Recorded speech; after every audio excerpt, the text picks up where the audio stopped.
Was Attorney General William Barr's letter about the Mueller investigation to the Congressional Judiciary Committees really total exoneration, as President Trump tweeted? Likelihood of Russia collusion was reported tens of thousands of times and may even won a Pulitzer Prize. How is it possible for so many media to be so wrong for so long? Does it mean more investigations are coming? And what does it mean for the futures of the media that have been pushing this narrative, and ultimately for the upcoming 2020 presidential campaign? This is American Thought Leaders, and I'm Jan Jekielek. Today we welcome back Jason Meister, a Trump 2020 Campaign Advisory Board member who was also on the Trump 2016 campaign. We discuss his thoughts on Attorney General Barr's letter, Trump derangement syndrome, how the fake Steele dossier was critical to starting the investigation, and how Americans can heal from the madness of the last 2 years. Jason, it's great to have you back. Thanks for having me. So, back in February 2018, over a year ago now, you actually wrote a column for us for the Epoch Times. And I'm going to quote something to you that you wrote in there, which I thought was fascinating. You wrote, "Mueller's investigation is a total sham, and the president should treat it as such. Mueller should be put to the test.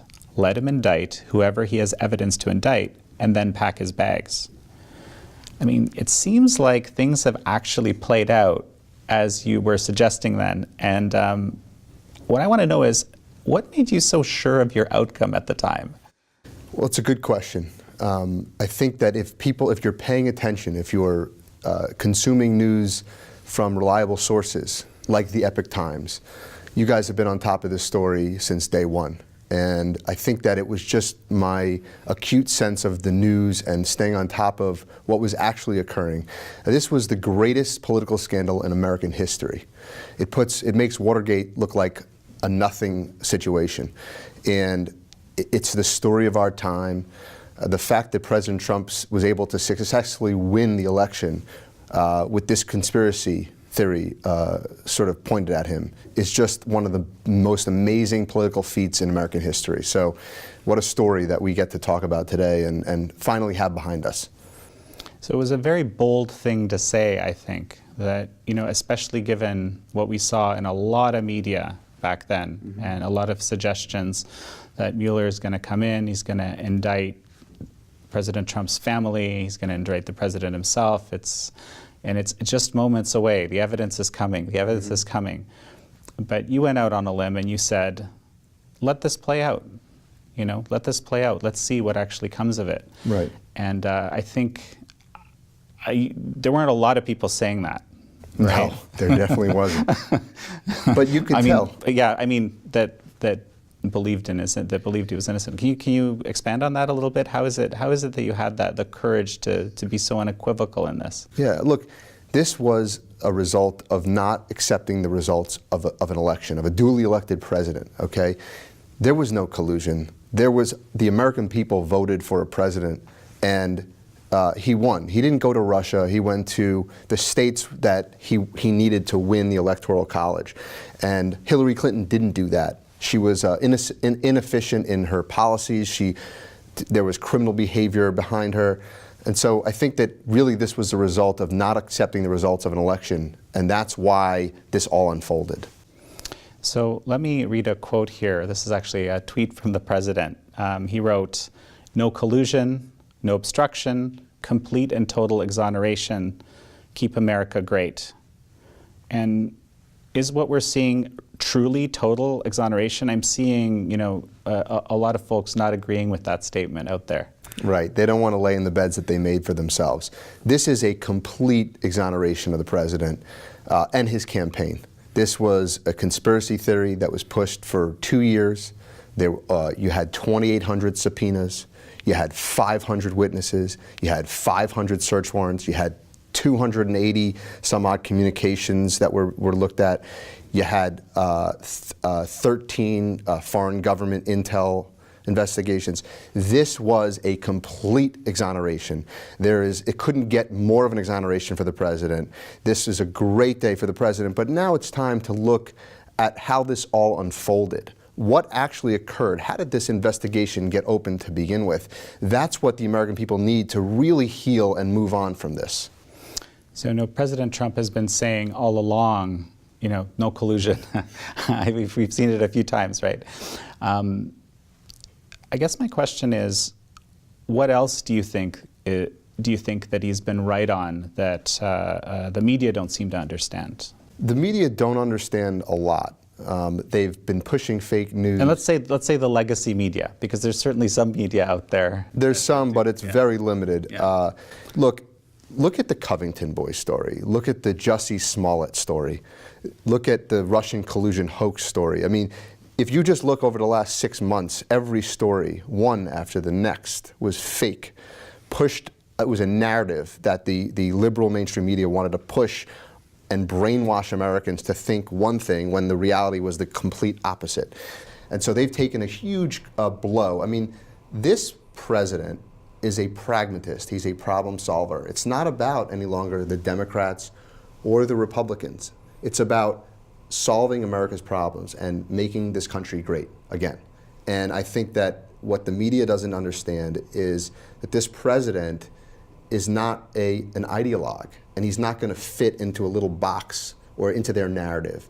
And what's happened is, many people have called it Trump derangement syndrome. Right. So this is a real thing, and it's really just it's driven people to hysteria, like the Russian collusion stuff that's been sort of put out there into the media in sort of a brainwashing way, just like the way that they put the Smollett story or the Covington boys story. So I think that it's had a major blow to the legacy media.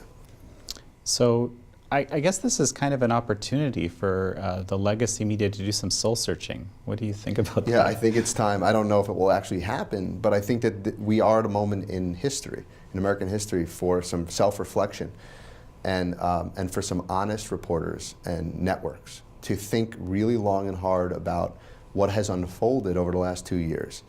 And do they want to exist? Okay, because they will go extinct, like the dinosaurs. And no, seriously, I'm not kidding. You know, social media, in some respects, has put a check on the legacy media. And that's why you had some of these stories that were totally fake, fraud stories, corrected by people, individuals that had social media accounts that, like a video camera like where the Covington boys were, and they can see what actually happened. And what happens is that video goes viral on social media, and then all Americans can see that what was being pushed upon them and what they were being brainwashed with was completely not true. Yeah, so actually I've heard a lot, and I remember watching a kind of a back and forth on CNN with Chris Cuomo and Matt Schlapp about this, where Chris Cuomo was talking about, oh, look, the president lies, he lies, and he just, he wouldn't, let Matt get a word in. And this seems to be a very common, let's call it a narrative, a common statement. Yet in this situation, I mean, surely there was some evidence to support this whole Russia collusion thing. How did this all happen? Could this just be a complete and total lie from the beginning? It's just hard to fathom, I think, for many of our viewers. Yeah, it's very unfortunate, but it is a sham. Okay. You basically had a fake dossier, the fake Trump dossier, which was paid for by Hillary Clinton and the Democratic National Convention. It was then taken to the high-ups at the Obama administration. They then went to the FISA court, okay, to get a warrant to spy on the opposition candidate and his campaign, all, by the way, private U.S. citizens.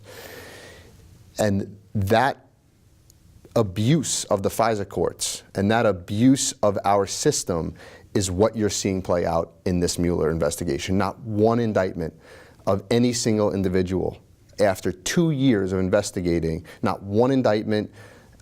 It's a complete sham. And well, there were some indictments. Right? Well, there was, but none of them, not one. And you'll hear this in the media that there was this indictment and that. Not one indictment having anything remotely to do with Russia or collusion. And that's a very important thing to point out. They're victims of Russiagate, which is the biggest disinformation campaign in American history.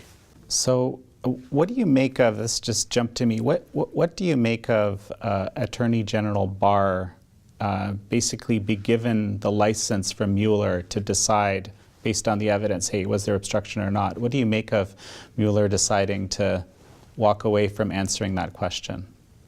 I don't make much of it. I think that Mueller was the principal who conducted the investigation, and he's giving it to a third party to sort of read through it and then deliver the results to the American people, and he did. So there's a lot of people, actually, of all stripes, politically, that are calling for a full release of the report. What do you make of that? I think that's great. I think transparency is a great thing. I think we need transparency to heal from this terrible collusion hysteria that's gone on for 2 years. It's ripped this country apart. The media has dragged us through the mud, and I think it's time for transparency so that all Americans can see the sham that it is.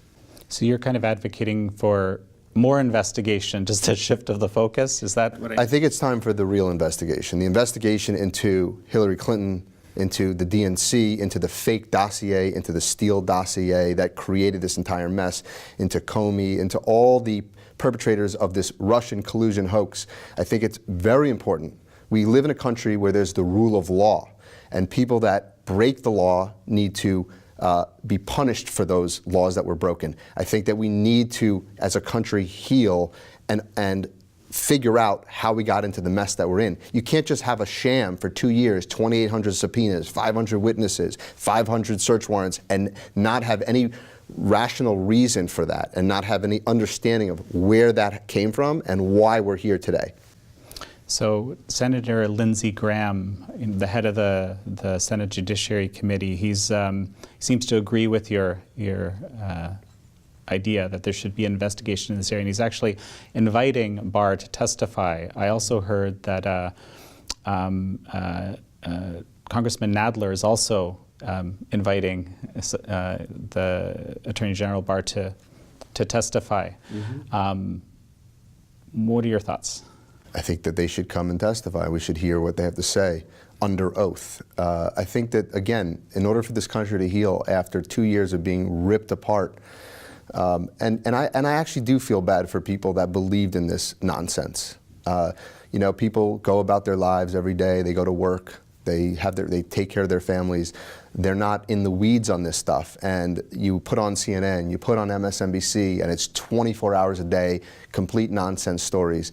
If you read, I don't know the numbers, but the amount of stories per day, I think it was like 13 stories per day on this for the last 2 years. The American people were brainwashed into believing a complete hoax. And I think that in order to heal and get beyond this, we need to really understand the truth, and the American people need to understand the fake dossier. How did we get a FISA warrant? How did Obama's administration get a FISA warrant to spy on the opposition candidate? Just think about that for a second. I mean, that's a banana republic. We have an election, okay? We have a Democrat running and a Republican running, and the sitting president of the United States of America on the Democrat side was spying on the opposition campaign and candidate for president. Allegedly, right. He was spying on it. No, we know that there was wiretaps. We know that that they were looking, that the FBI was looking at the Trump campaign. We know that there were phone taps and email taps. And why were those phones and emails tapped? Because of the fake dossier, which was paid for by Hillary Clinton and the DNC. We need to get to the bottom of this. It's a very serious matter. So I hope that the Republicans and I hope that the Trump administration do. So you feel there's some kind of a reckoning coming? The reason I'm asking this is because I've seen a lot of kind of cynical chatter in the social media that, so the narrative will just shift, and there will be some other issues. Perhaps, you know, there's all sorts of investigations, I think 81 or something like this, different investigations that are the really important thing. Actually, maybe the Mueller report, the investigation isn't that important. Right. That's what they're saying today. Yeah, and a few folks have said, well, wait a sec, this was 2 years. This is, like you said, the biggest deal. It's a bigger deal than Watergate, so it's not going to go away so fast. It's not going to go away fast, and the president and this administration has been focused on the American people, on the economy, on tax reform, and has been making America great again from the time he's taken his position in office. And he will continue to do so going forward. And by the way, I think that with this cloud off of him and his administration, he's going to do even better than before. But I think that it is important, it is vitally important to this country that we get to the bottom of how this all came about. How did this sham, hoax, collusion, illusion come about to begin with? So, you know, it just occurred to me that I think there's even been Pulitzer Prizes that have been won on the basis of reporting around Russia collusion. What does this conclusion mean for the media and the outlook for the legacy media?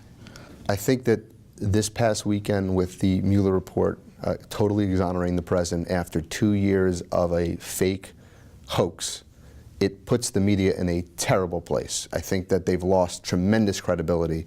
I mean, they were losing credibility leading up to this, but it was a major blow. And I think that people, I mean, I can't imagine, I was thinking about this morning, as people are getting up for work and they were getting dressed and they put on the news like I did, how could you even put on CNN? How could you put on MSNBC and actually watch that? I mean, you might as well, like my children, watch Bugs Bunny. There is no reality to what was being pushed over the last 2 years. How could they have any credibility left for you to even give them a second of your time? And so I do think it was a massive blow to the mainstream media, mostly the liberal mainstream media. I think that it will have a huge impact on the 2020 race. Well, yeah, so that's actually is the big question, isn't it? I imagine that the president will be discussing this exoneration for at least a bit of time. It's obviously incredibly important for the American people to know, you know, what the Department of Justice thinks about all of this. Right. What do you feel the outlook? How do you feel the outlook changes for 2020, or does it? Yeah. I think it does change a lot. I think that you had, well, first of all, on the one hand, you had 2020 Democrat contenders that are vying for the nomination, pushing this complete hoax for 2 years as well. Bernie Sanders, Kamala Harris, Cory Booker, we've all heard quotes from them believing in this nonsense. So I think that that's going to have a real impact on them. I think I saw over the weekend Beto O'Rourke giving a speech somewhere in a gymnasium, and he was pushing the collusion delusion. So I think that is going to have a huge impact on the 2020 race. But I think the broader thing that I see is the fact that President Trump ran on that there's this establishment and that he's running against the establishment. I think that that's the broader theme. The media, the corrupt politicians, like what happened in the 2016 election, the fake dossier, it's all true. His criticism of the media being totally at odds with him and constantly giving him negative press and jumping down his, running against him on the collusion stuff. That it's all feeding into what he's been saying, and so he's right about it, and it's a vindication. So I think it's going to have a huge impact in 2020. So there were several people, even some very prominent people, like you know, the head of the House Intelligence Committee, Adam Schiff, DNC Chairman Tom Perez. They've said I hope I'm saying this right, but that they've seen evidence of collusion. I believe that something like that was said by both of those people. What do you make of that? What do I make of it? We spent $35 million. Like I said earlier, there were 2,800 subpoenas, 500 witnesses, 500 search warrants. There was no collusion. And Mueller said in his report that there was no collusion between President Trump, his campaign, and the Russians. So I think that it's such a disgrace that politicians at the highest levels of our government are, even after Mueller comes out with a report, saying these types of things and pushing this fake fraud onto the American people. I think we've had enough of it, and now it's time to get to the bottom of it. Okay, so what would you recommend for folks that have gone out on a limb and said this, or do you think there is something that they have tangible that they got a hold of? No, I mean they have nothing. That's why we're here where we are today. I think that it's a dereliction of their duties. as who we've elected. I think that it takes, again, it's a major blow to their credibility as individuals. They've been pushing this hoax for 2 years, and I think that we need to investigate what actually occurred here. How did this fake dossier that was paid for by Clinton and the DNC get into the hands of a FISA court for a warrant? Who at the Obama administration knew about this, and how did they go about getting the FISA warrant? These abuses Devin Nunes has spoken out about over the last 2 years. I think we need to get to the bottom of all that. And again, I don't think Americans can heal until they get to the bottom of it. And ostensibly, you know, no collusion basically says whatever they used to get that spying in the first place was simply not enough because FISA warrants are it's a very big deal to get one of those things, especially for an American, from what I understand. That's right. So look, I think that we do have some investigating to do. I think we've already found out a lot about this fake dossier. There's a lot more to find out.